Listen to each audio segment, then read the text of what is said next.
Sócrates. Vê lá, pois, prosseguiu Sócrates. É possível que alguém, ao ver uma pintura de um cavalo ou de uma lira, se recorde de determinada pessoa, ou ao ver uma pintura de Símias, se recorde de Cebes?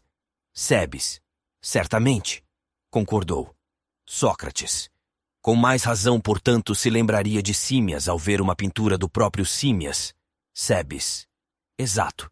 Sócrates. Ora, de todos estes exemplos não decorre justamente que, nuns casos, a reminiscência se produz a partir de objetos semelhantes e noutros a partir de objetos dessemelhantes? Cebes, sem dúvida. Sócrates.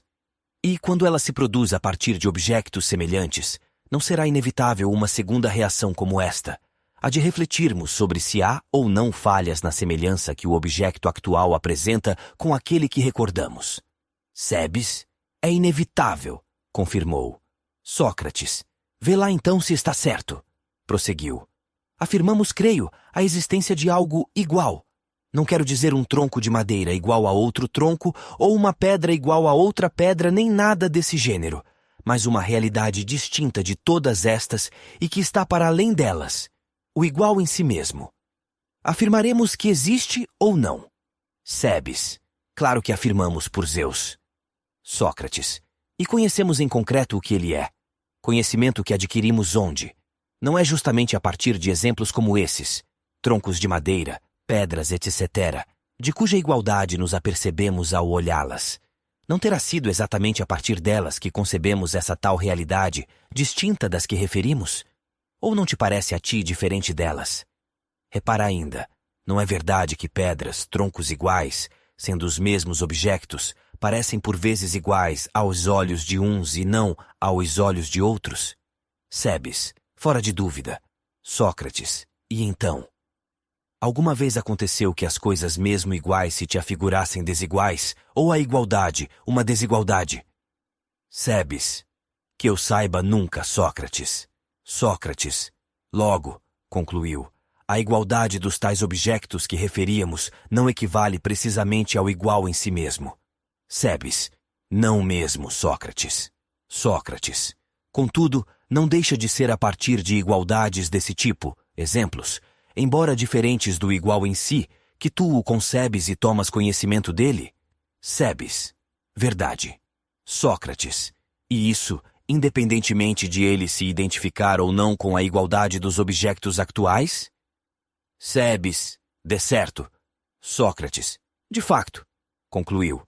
Tanto faz. Sócrates, de facto, concluiu. Tanto faz.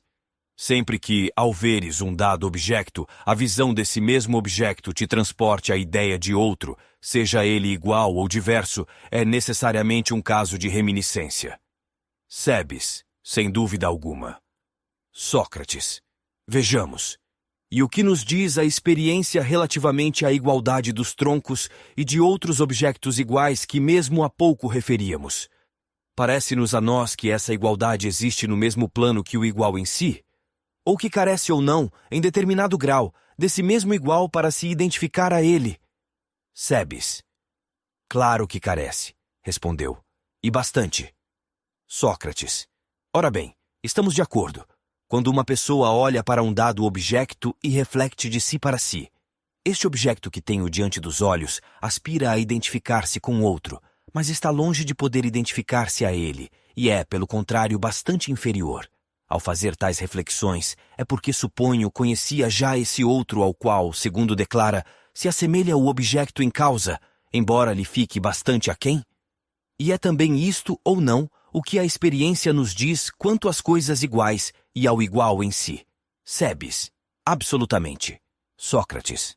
O que implica, portanto, que tivéssemos já tido um conhecimento do igual anteriormente ao vermos pela primeira vez coisas iguais, e nos apercebemos de que igualdades deste tipo tendem, todas elas, a identificar-se com o igual em si, embora lhe fiquem bastante aquém. Cebes.